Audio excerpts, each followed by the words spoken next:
நாங்கள் எங்கிருந்து வந்தோம்? எதற்காக வந்தோம்? உங்களிடத்திலிருந்து உங்களுக்காக வந்தோம். ஏன் வந்தோம்? உலகின் முதல் மொழி தமிழ், முதல் மாந்தன் தமிழன் என்று தன் ஆய்வு கட்டுரையிலே நிறுவினார் நம்முடைய தாத்தா தேவனைய பாவாணர் அவர்கள்.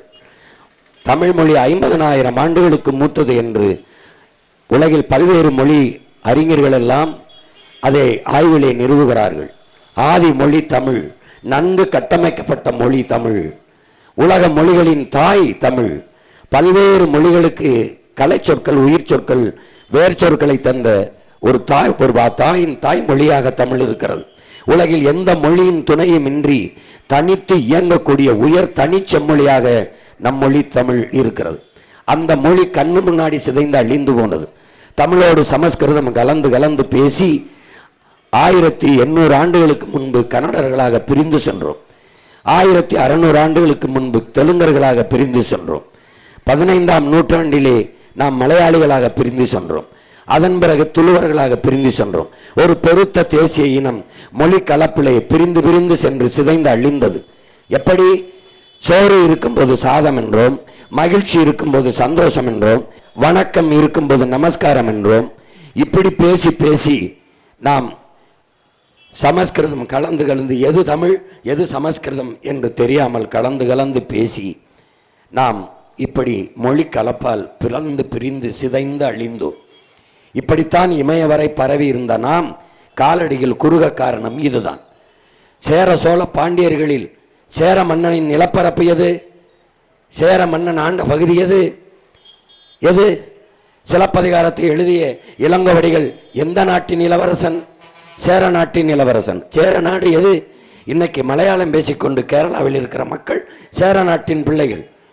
தாய்மொழியில் சமஸ்கிருதத்தோடு தமிழை கலந்து கலந்து தமிழோடு சமஸ்கிருதம் கலந்து அவர்கள் மலையாளியாளாக மாறிப்போனார்கள்.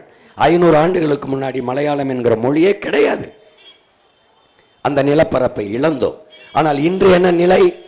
சமஸ்கிருத கலப்போடு ஆங்கிலம் அறிவென்று கருதிய அன்பு சொந்தங்கள் அடுத்தவன் மொழி எனக்கு எப்படி அறிவாகும் என்ற கேள்வியை எழுப்பாது உலகத்தின் ஆகச்சிறந்த மொழியை, உலகத்தின் தலை சிறந்த இலக்கியங்களை தாய்மொழியிலே படிக்கிற வாய்ப்பை பெற்ற நாம் ஆங்கிலத்திற்கு பல்வேறு சொற்களை கடன் கொடுத்த ஒரு மொழியை வைத்துக்கொண்டு அந்த மொழி சொற்களை எடுத்து நம் மொழியோட பேசி டீ சாப்பிட்டியா, டிஃபன் சாப்பிட்டியா, வாக்கிங் போனியா, திங்க் பண்ணி ஃபீல் பண்ணி இப்படி பண்ணியாக பேசி நம் மொழியை ஒரு இணைப்பு சொல்லாக நம் தாய்மொழி தமிழை வைத்து சரிபாதிக்கு மேலே ஆங்கிலத்தை கலந்து பேசி தங்கிலீஷாக தமிங்கிலமாக மாற்றிவிட்டார்.